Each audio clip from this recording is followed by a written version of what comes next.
Chicken కూర చాలా టేస్టీగా రావాలంటే ఈ సీక్రెట్ మసాలానైతే తప్పకుండా యాడ్ చేయండి. ఈ మసాలా వేస్తే చికెన్ కూరే కాదు ఏ నాన్ వెజ్ కర్రీ అయినా టేస్ట్ అనేది సూపర్‌గా ఉంటుంది.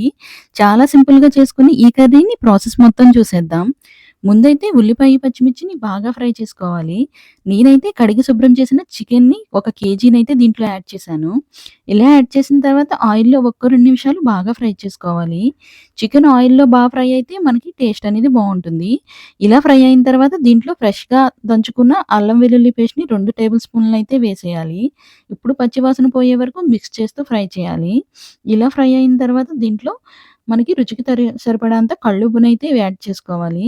ఇలా ఉప్పు వేసిన తర్వాత కొంచెం పసుపునైతే కూడా యాడ్ చేసేద్దాం. ఇలా పసుపు, ఉప్పు వేసి ఒక్కసారి మిక్స్ చేసేసుకుందాం. ఇలా మిక్స్ చేసేసుకున్న తర్వాత దీంట్లో మనం 2 టేబుల్ స్పూన్ల కారాన్నయితే యాడ్ చేసుకుందాం. కారం కొంచెం ఎక్కువ తినేవాళ్ళు 2 టేబుల్ స్పూన్లు యాడ్ చేసుకోండి. తక్కువ తినేవాళ్ళు మాత్రం కొంచెం తగ్గించి యాడ్ చేసుకోండి. ఇలా కారాన్ని యాడ్ చేసిన తర్వాత ఒక్కసారి మిక్స్ చేసేసుకుందాం. అప్పుడు ఈ కారం అనేది మన పీసెస్ అన్నిటికి చాలా బాగా పడుతుంది. ఇలా కారం అంతా మొత్తం పట్టించుకున్న తర్వాత దీంట్లో ఒక అర లీటర్ వాటర్ వరకు అయితే యాడ్ చేసేద్దాం.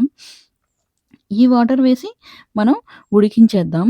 ఈ వాటర్ యాడ్ చేసిన తర్వాత మనం మూత పెట్టి దీనిని స్టవ్‌ని స్పీడ్‌లో పెట్టి ఉడికించాలి. ఇది ఉడికేలోపు మన సీక్రెట్ మసాలా అయితే ప్రిపేర్ చేసేసుకుందాం. ఈ మసాలా ప్రిపేర్ చేసుకోవడానికి కావాల్సిన పదార్థాలు కేజీ చికెన్‌కి మనకి 12 లవంగాలు, 5 యాలకులు, చిన్న దాల్చిన చెక్క, ఒక టేబుల్ స్పూన్ గసగసాలనైతే వేసి మెత్తగా పేస్ట్ చేసుకోవాలి. ఇలా పేస్ట్ చేసుకున్న తర్వాత ఇదైతే ఇలా తయారవుతుంది. ఇప్పుడు ఈ మసాలా మన నాన్ వెజ్ కర్రీలో వేస్తే టేస్ట్ అనేది అదిరిపోతుంది. ఇంకా ఉడుకుతున్న ఈ చికెన్ కూరలో 70% నీళ్ళు ఎగిరిపోయిన తర్వాత ఈ మసాలానైతే యాడ్ చేసేయాలి. యాడ్ చేసి మొత్తం ఒకసారి మిక్స్ చేసి దీంట్లోంచి ఆయిల్ సెపరేట్ అయ్యేంత వరకు ఉడికించుకోవాలి. ఆయిల్ సెపరేట్ అయ్యేంత వరకు ఉడికించుకొని స్టవ్ ఆఫ్ చేసుకొని కొత్తిమీర చిమ్ముకుంటే టేస్ట్ చాలా బావుంటుంది. వీడియో నచ్చింది అని అనుకుంటే తప్పకుండా సబ్స్క్రైబ్ చేయండి.